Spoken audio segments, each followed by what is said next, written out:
Hi, thank you so much for joining us. My name is Julianne Jackson. I'm the Movement Building Director with Safety and Justice Oregon. And today we're talking about the second step of our 8 steps to justice. So our second step talks about supporting crime survivors and listening to victims. So we want to support all survivors, whether or not they choose to prosecute. We want to make sure that we hire diverse victims assistant advocates to provide culturally specific services. And we also want to make sure that people are being listened to and that we're looking at the intersection between criminality and victimization. And today I have an amazing guest with me. This is Jessica Johnson. She is an advocate in her own right. She's also a part of our activist academy with Partnership for Safety and Justice and Safety Justice Oregon. And I'm going to let you introduce yourself. How are you doing today, Jessica?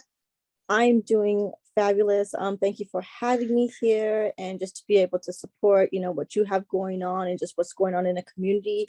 I am an advocate for human trafficking and for criminal reform, as those are the two that I have a major passion for. So this is why I am here to be able to help the community and also the politicians that are leading and making the laws in our community in Multnomah County. Awesome. Thank you so much for being with me, Jessica. And let's just get right into it. So I heard you say, and as you know, as we've had conversations before, that you advocate for trafficking victims. How did that story start for you?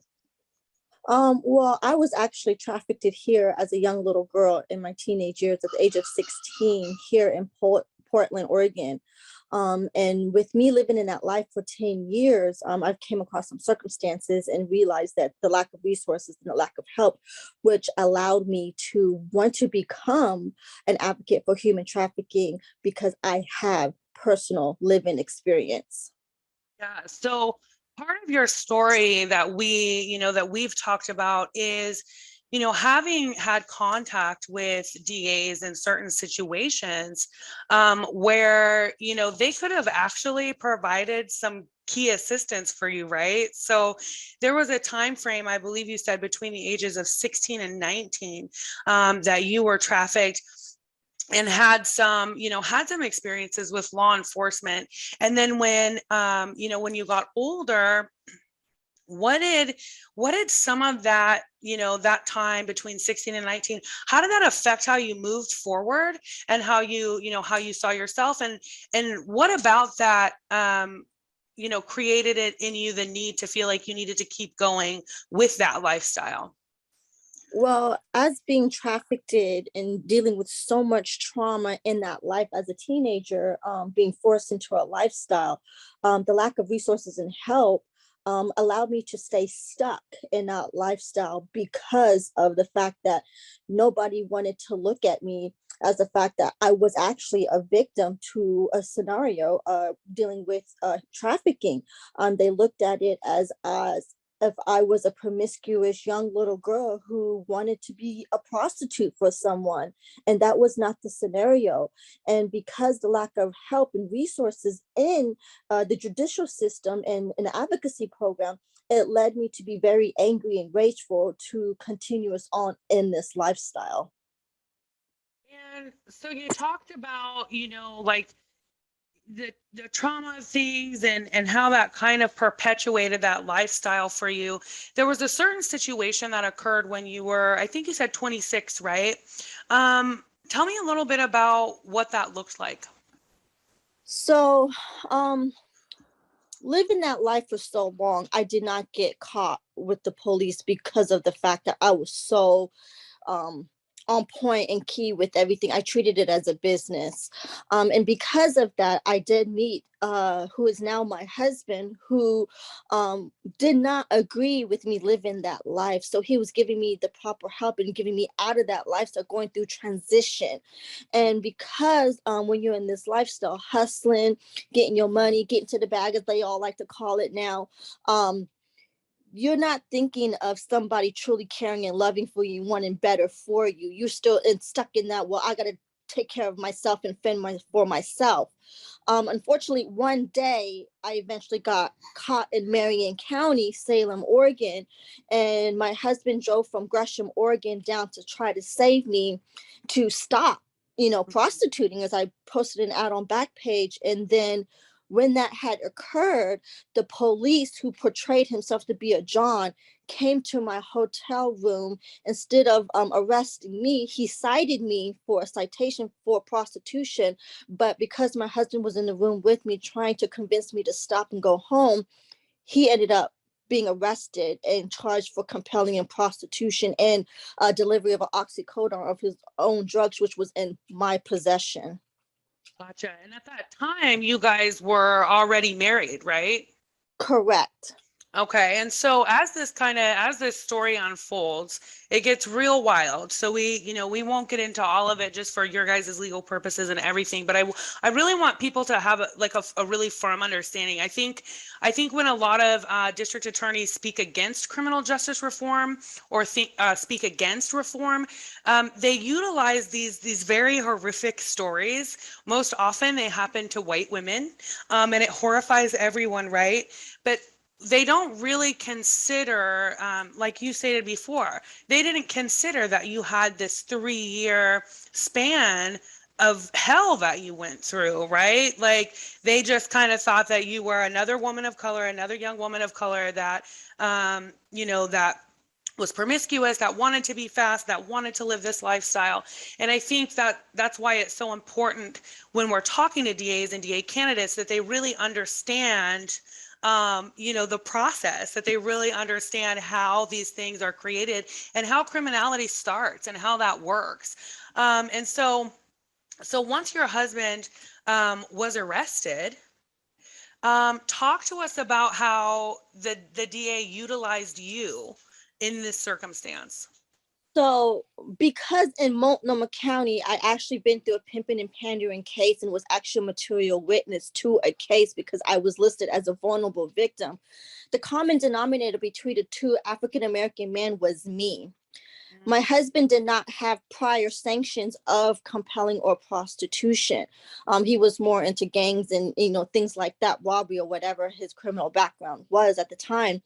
So what the DA did down in Marion County, Doug, he made me into a vulnerable victim to my husband and said that I was not allowed to claim marital privilege because I was married to a Black man. Okay. So let me get this straight. So they have cited you, right? But they've also arrested your husband, and now they're utilizing your victimization status in a totally separate case to compel victimization in this case. And on top of that, no one is listening to you this entire time that this is not what he's about, right? That he's trying to get out of his lifestyle. He's trying to get you out of your lifestyle so you guys can go the right way. And not one person hears this.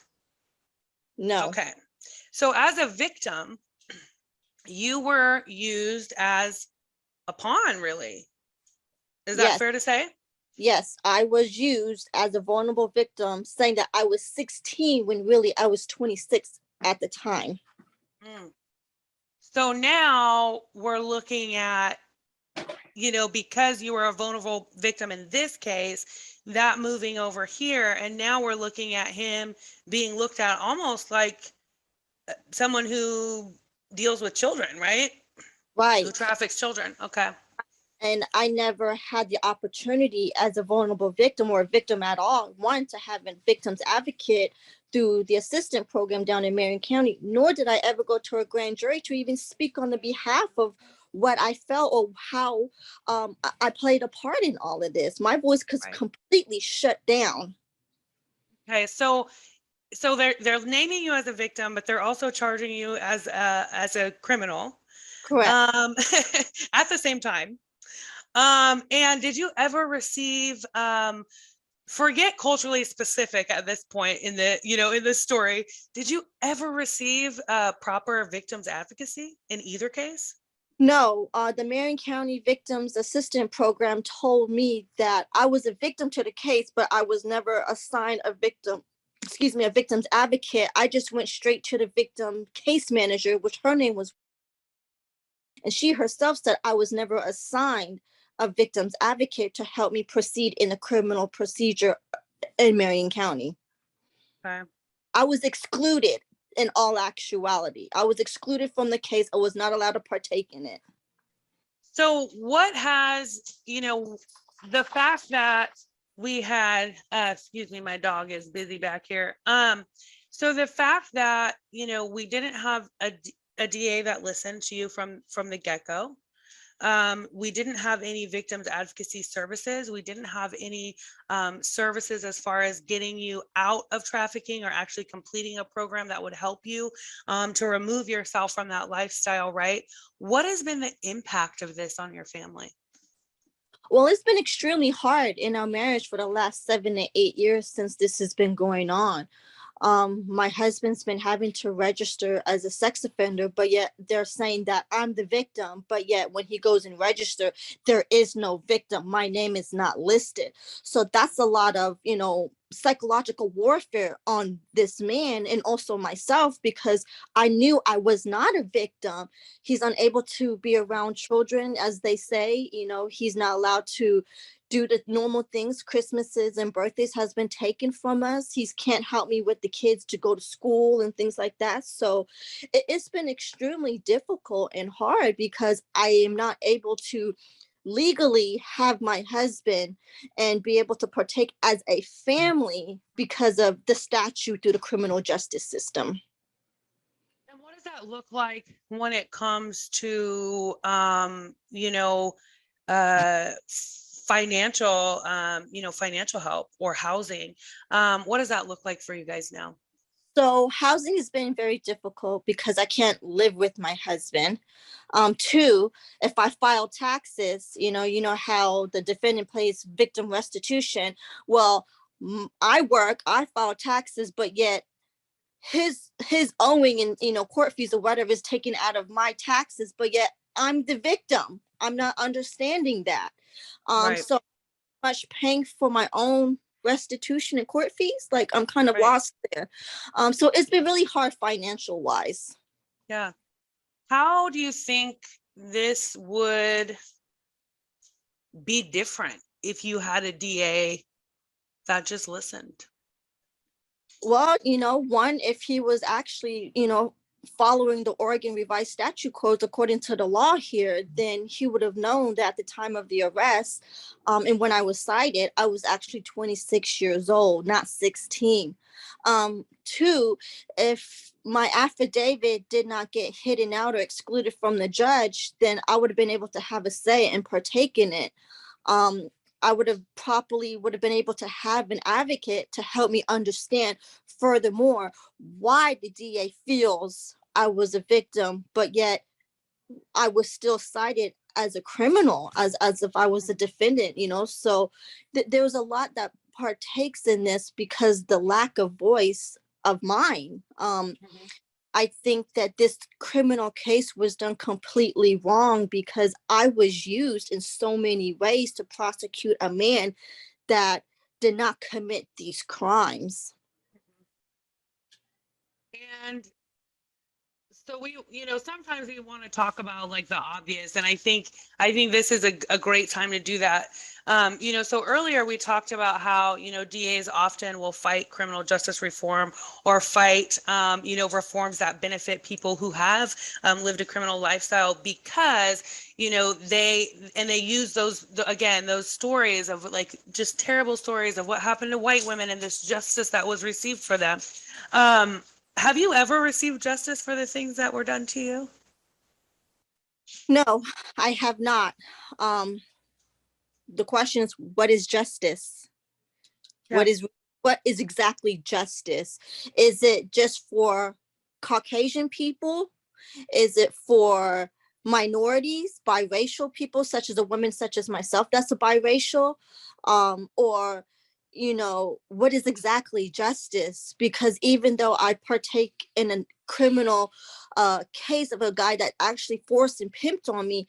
He took a plea bargain because the DA and his public defender made me tell them whether I was going to go and testify at court or not. And to me, I felt like, again, my voice was taken. I was put in a catch-22. So again, what is justice? Because I still suffer from the trauma that has happened to me while this man is still walking around free here in Portland. So, Right.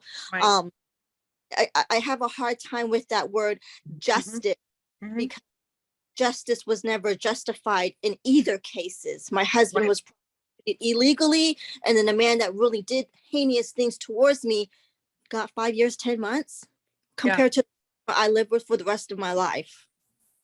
And do you feel like during these processes at any time that trauma was considered? No, I think what they was more worried about is getting this supposedly heinous man off the streets. But yet, if you wanted him to be off the streets, why did you allow him to take a plea bargain? Why didn't you allow the jury and the court to proceed so these jurors can actually hear my story? Why didn't I get the proceeding of being able to get on the stand and really truly testify? And I think that's one of the things that, when Safety and Justice Oregon is put these together, when we're talking about supporting all crime survivors, whether they want to prosecute or not, I think we see this so often. And, the only resolution in the minds of, the DA or the prosecutor is to, is to get that conviction, but they're not actually thinking about the trauma that they're imposing during this process. They're not thinking about, the fact that this system is different for people that look like us. And, so when we're encouraging, progressive DAs to run, or we're, trying to use this kind of litmus test to see if, the person that's in office currently is progressive, does want, to create some change, does want people to be treated fairly. I think that's one of the major keys is like, are you actually listening to the people that are surviving crime, or are you just using them as a means to an end? And I think that that's, for so many people of color, I think that's the case. A lot of folks I've spoken to have that same, have that same experience, myself included. And it's just really, it's really difficult to kind of understand.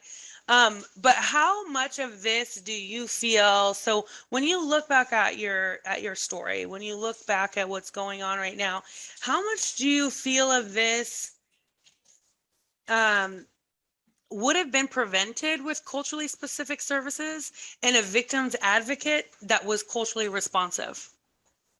I don't think it would have gotten as far as it did when it comes to the injustice and corruption in the judicial system. It should not have gotten this far because of the fact that, um, one, we have laws. These are attorneys. They go to school for this. They should know the law.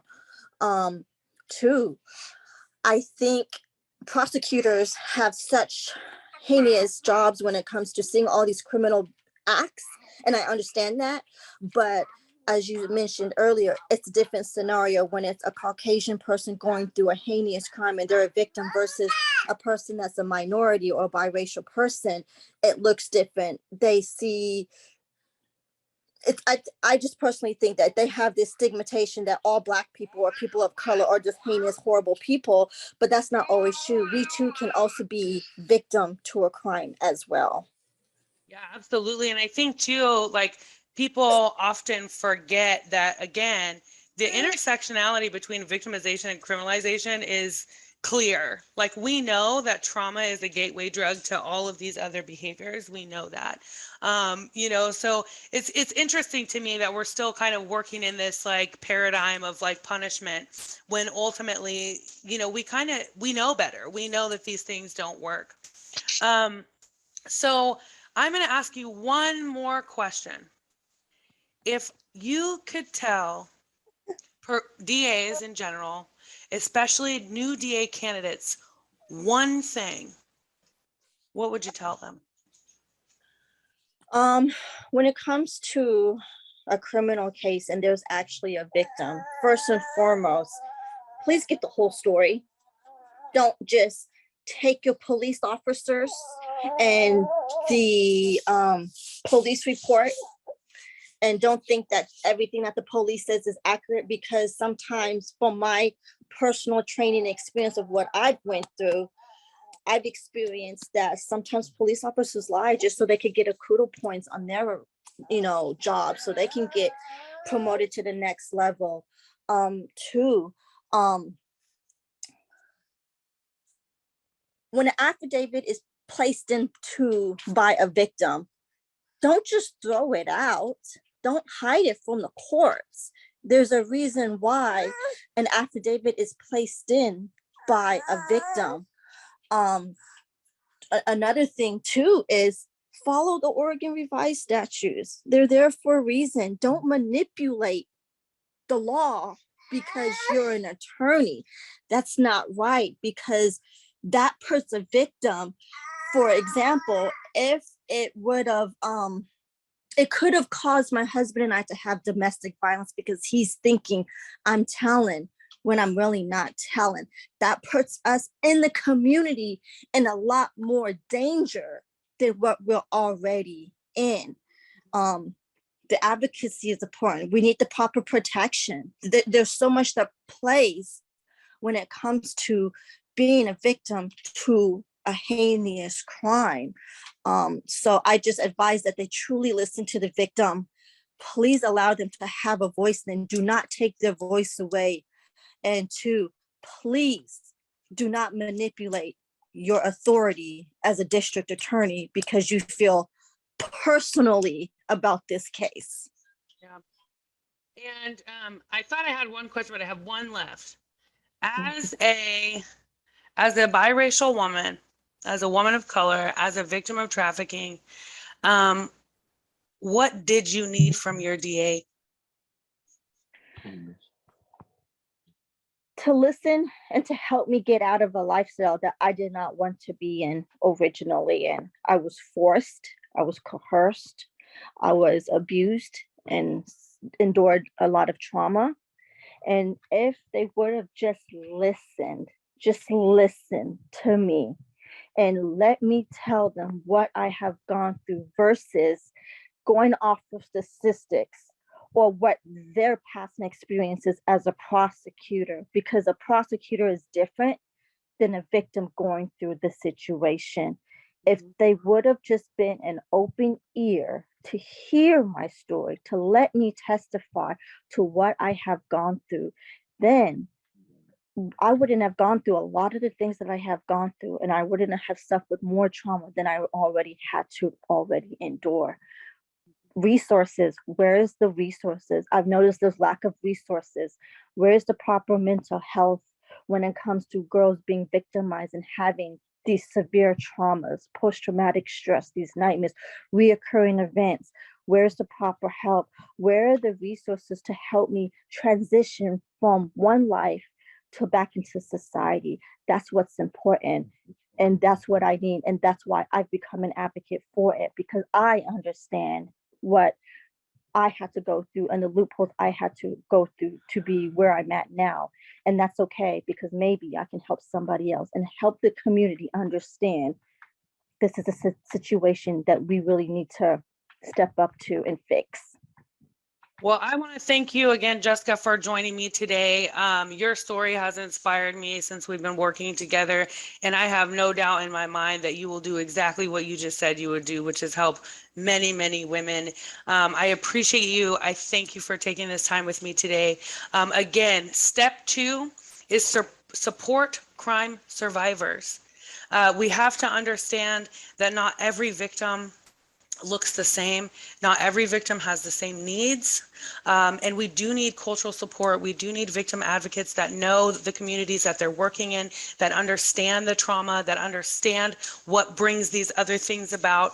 Again, we appreciate you for joining us, and we'll see you next week. But thank you for having me.